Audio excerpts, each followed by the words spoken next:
From the Toronto Star, I'm Reggie Mudler, and this matters.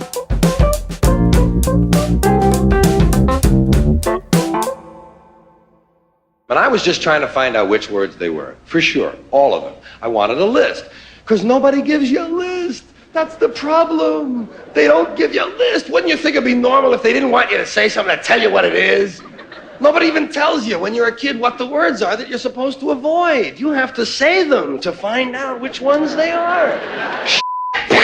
That was the late, great George Carlin doing his famous, and some would say notorious, 7 words you can't say on television bit. It's become a classic piece of comedy because the comedian talks and explains what the boundaries for humor are, at least on television at the time.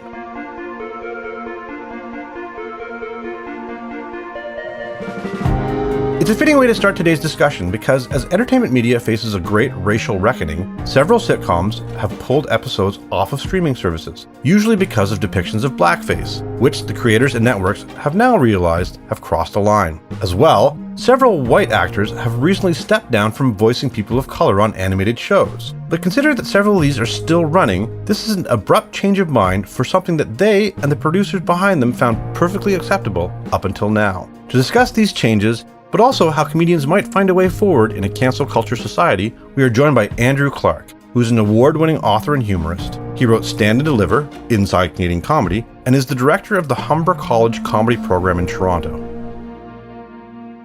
Andrew, thank you so much for being with us. Thanks for having me. So Andrew, as media and entertainment are facing a racial reckoning, the thing that we are seeing are a number of TV shows being edited or editing some of their episodes or removing them from streaming services in particular. And specifically, we're talking about ones that usually feature some sort of blackface. Now, this has happened to 30 Rock, Community, and Golden Girls. Oh, my Lord. This is mud on our faces. We're not really black. Among others. What do you think about this? And just recently, Scrubs as well has removed 3 blackface episodes from Hulu. So it's not just one instance, it's a whole bunch.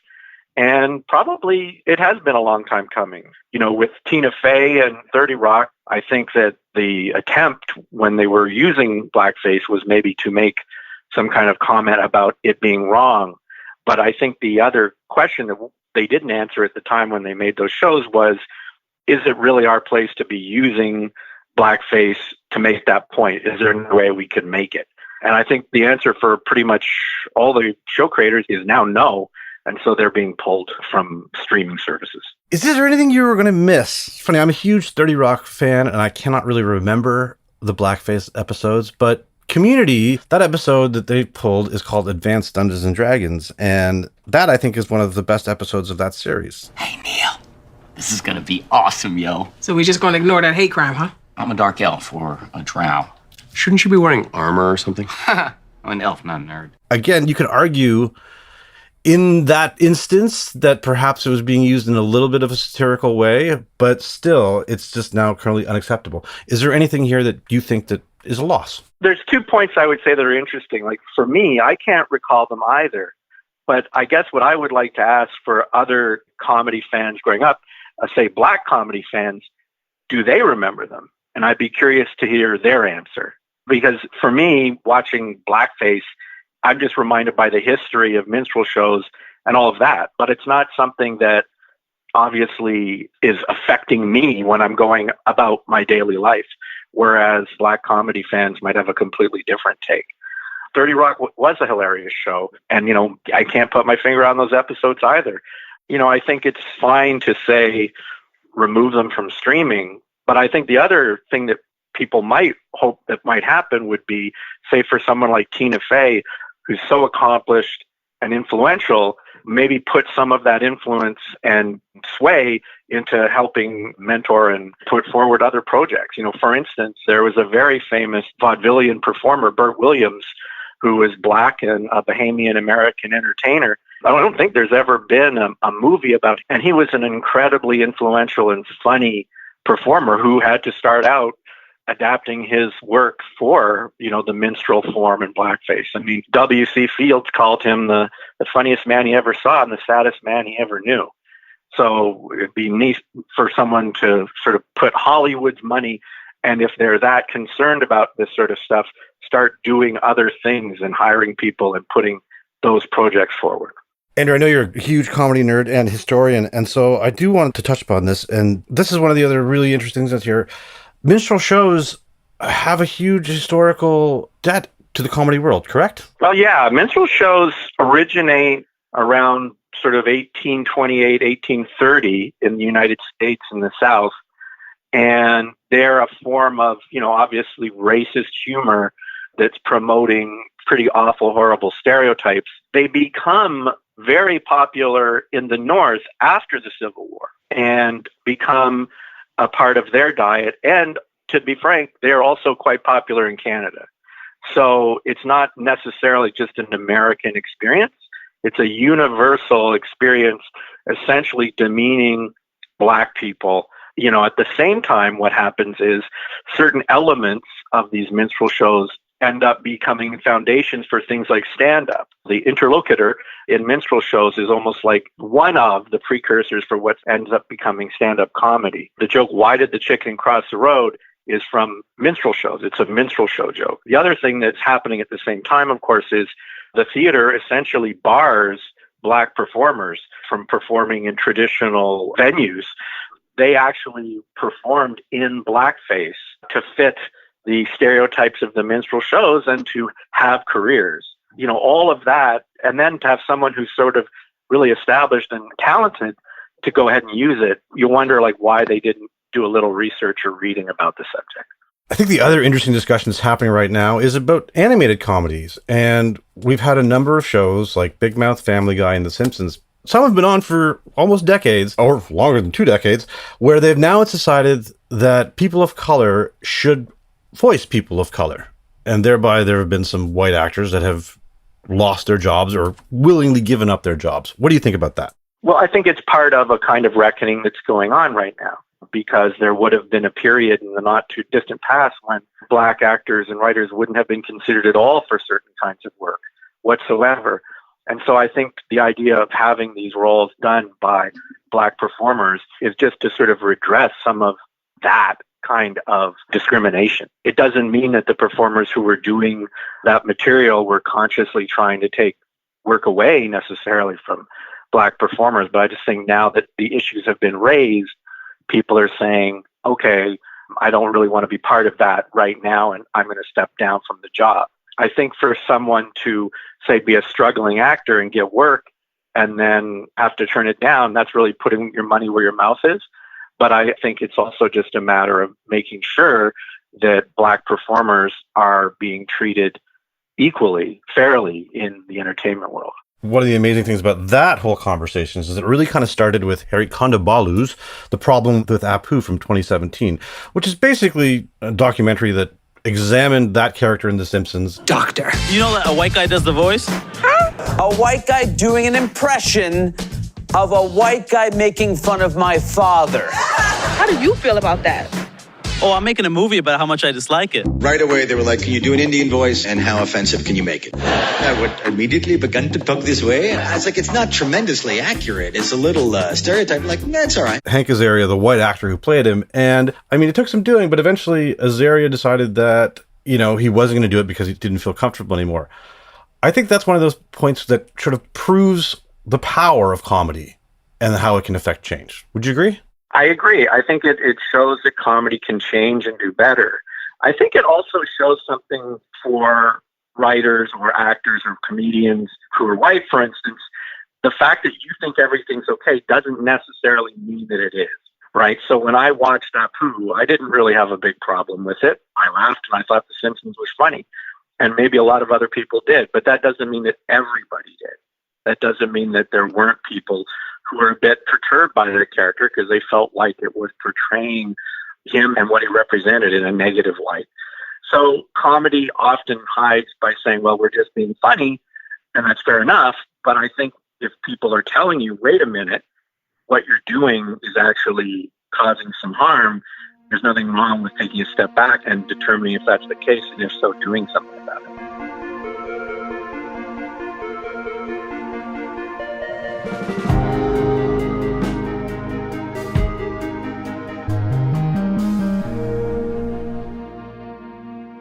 obviously we're talking about big-time entertainment and TV shows. You are dealing with the next generation of people who want to eventually get to that level. We are living through such fraught times. How do you teach this stuff in school, and how do you tell people where the line is? Well, I think the interesting thing is because comedy is almost always pushing some kind of line, we've been having those discussions for a long time. You know, the program's been around for about 20 years, and we try to sort of help people negotiate, particularly in stand-up. When they start out, they go from not really doing much to doing, say, 4 or 5 minutes, and there's a huge rush that comes from that. And then often what happens in the development of a comic is they sometimes go into what we call the potty training phase, where they start doing what they consider to be very edgy, political, socioeconomic material that's going to get that audience on the edge of its seat. And oftentimes that stuff is kind of fairly offensive and not in any kind of a redeeming way. So we try to sort of talk through and say, what are you trying to do? There's a big difference between doing, say, a racist joke and doing a joke that deals with race. And, you know, part of the impulse for a comic doing the potty training phase is that if the audience doesn't like your material, you can kind of say, well, they don't like my edginess or my truth. You know what I mean? As opposed to if you're doing material on M&Ms or Mars bars, and then you're just a bad comic doing bad material about candy. So it's not as much of a high ground. Then I think when comics go through a full development, if they then turn around and they want to start making points that are perhaps not approved by everybody else, they're doing it in a more conscious and expert way. I mean, Dave Chappelle is without question one of the best comics out there working, but a lot of people object to what he says because they feel that he's being unfair, say, to trans people. But it was the weirdest thing. Like, when I read this letter, this made me feel bad. I didn't feel bad about what I said, you understand? I felt bad that I made somebody else feel bad. To be honest, I don't even know what I said that upset that person. I have so many transgender jokes. And I think his point is, I'm aware of what I'm doing and you can dislike me or not. That doesn't mean people should applaud him if they don't agree with what he's saying.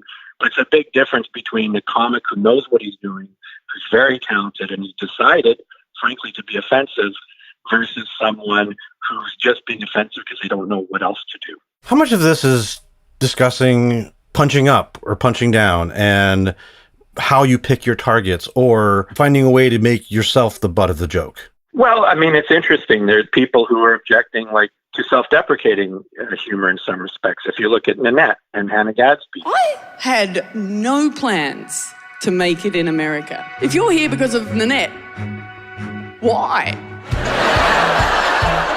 Had I known just how wildly popular trauma was going to be in the context of comedy, I might have budgeted my a bit better. The idea that, you know, it's self-deprecating, but you're enjoying my self-deprecation, me putting myself down.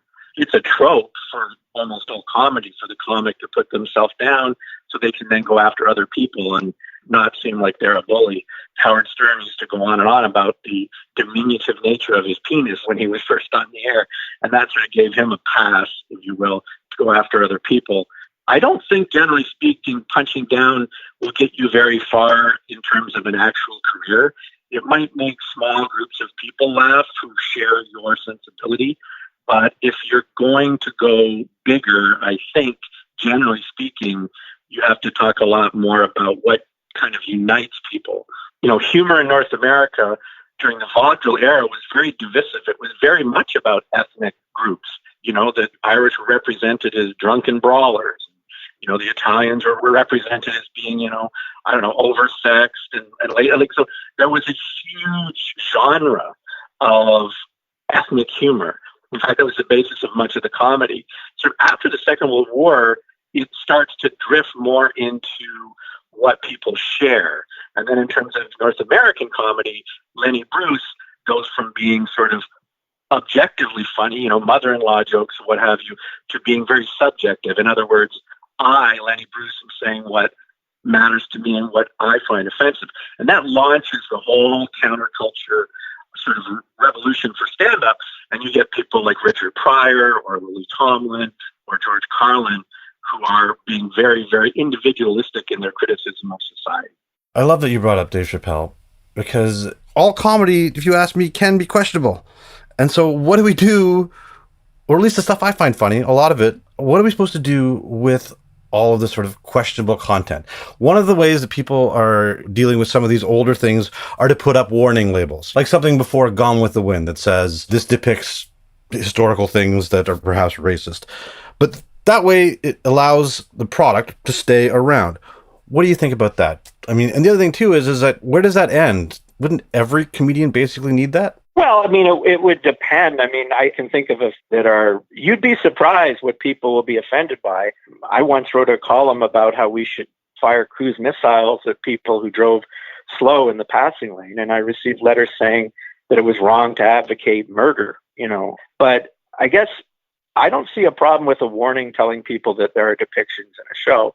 I do see a problem with someone, say, trying to tell a comedian what they can or cannot say. That, I think, is not a great slope to go down, because you never know who's going to be doing the telling. And most of the time, it's not people who are voicing oppressed opinions who are being given the chance to talk. It's usually the other way around. So I'm sort of answering both questions. I don't see a problem with a warning, but I also think when you go to a comedy club, there is a bit of an agreement between the audience and the performers that there will be a loosening of free speech there. You can say something in a comedy club that you could never print in a newspaper. It's just a different form of speech. Let's talk about that and how working comedians are sort of dealing with this. There's sort of two schools of thoughts, I think you mentioned, about comedians. One is sort of the free speech absolutionists. Is that fair to say? Yeah. Talk me through that. Tell me sort of what are the schools of thought? I would say if you're talking about in Canada, something like Yuck Yucks, that is a comedy club where they are very much sort of free speech purists. And Mark Breslin has been like that, I think, from the day the club opened. When Yuck Yucks opened in the 70s, it was a very multicultural place. And, Yuck Yucks would often do shows that people wouldn't necessarily approve of, like gay shows or the All Black Comedy Show, which is 25 years running, which at the time some people thought, well, why do you need a show where the majority of the performers are all Black? That was considered a kind of, at first, well, what do we need that for? Now it's completely accepted, and rightly so. And on the other hand, I would say people who would completely reject that and feel that, there's enough free speech isn't your ability to make everyone feel terrible and demean people. You have a responsibility to kind of say what you mean rather than just say, oh, it's just a joke, you can't take a joke. I think the most comics are on the latter. Comics are trying to do material which they feel is not necessarily offensive for the sake of being offensive, or, demeaning people based on sexual preference, their gender, their race, whether or not they have a disability. I mean, I think that's the majority right now. Well, let's talk about someone like Dave Chappelle, who I absolutely love. I thought his most recent thing was brilliant. Now, he has made comments about transgendered people in the past. I think as a comedian, he obviously knows exactly what he's doing. But in a couple of years, perhaps if people get more enlightened, couldn't you see his work also coming under the same sort of thing and saying, okay, now we're going to try to erase Dave Chappelle's work from streaming? Well, you can never tell. I look at Dave Chappelle and his career, and to be honest, what he kind of went through as a comedian and an artist, and I would encourage everyone to go back and take a look at that. I'm divorcing, what he said now, which some people are completely outraged by, from, for example, the treatment when he walked away from his show. So when he walked away from the Dave Chappelle show and all of that money, he was labeled a drug addict. He was labeled crazy. In other words, a very racist treatment of an artist who simply didn't want to do what he had been doing anymore. So that's the kind of treatment, I think, that you see Black comedians or performers receive from the industry in general. I don't think a white comedian would be treated in the same way. Frankly, I think that they would have been called an artist. Oh, he's walking away from the show because his dedication to his art, which is exactly what Dave Chappelle did, and his career has flourished ever since. I guess you'd have to ask him, but I think that Dave Chappelle values the right to say something that he knows people are going to be offended by more than he fears potentially being canceled down the line. I asked myself a very basic question that I don't think I ever directly contemplated. I said, man, Dave, if you're writing all these jokes, do you have a problem with transgender people? And the answer is absolutely not. The do you guys think I am? I don't understand all the choices that people make, but I do understand that life is hard and that those types of choices do not disqualify you from a life with dignity and happiness and safety. And again, I'm not speaking as anybody from that community, but I think if you look at the treatment of Black comedians, performers, they have not always been given or had the opportunity to say exactly what they want. And if you go back to the minstrel shows, you can see that. So that's a very highly prized, I think, thing for an artist. And I think for him, just as someone who's watched his work and studied his work, is kind of a cornerstone of his comedic and sort of artistic sensibility. Andrew, I think this has been fabulous for us. Is there anything that I didn't ask that you think that our listeners should know? Well, I would say that if you're interested in this, and unfortunately the comedy clubs are not open, but when they're open, look out for some of the really interesting shows that are out there, like The Ethnic Rainbow, which is run by Brandon Ash Mohammed, who's Canada's first and only openly Black gay comedian, who has an album out now called Capricornication, which I think is a wonderful title. The show Shade at the Rivoli features people of color, Black comedians, queer comedians. So, if you're interested in what's going on, check that out. It's right here in Toronto, and it's open to you. And you can also find it online, although personally I like being in a club with an audience a little bit more than watching it on a screen. Completely agree with that. Andrew, that was really, really fabulous for us. Thank you so much for your time. My pleasure. Thank you. Andrew Clark is the director of the Humber College Comedy Program in Toronto.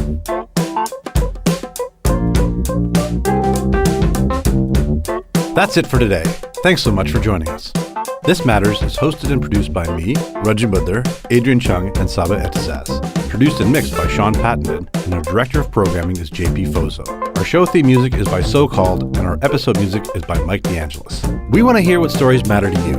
Please send us comments, questions, or ideas to thismatters@thestar.ca. Please consider supporting the journalism the Toronto Star newsroom does at thestar.com. And don't forget to subscribe to This Matters on Apple Podcasts, Spotify, or wherever you listen to your favorite podcasts. Let's talk soon.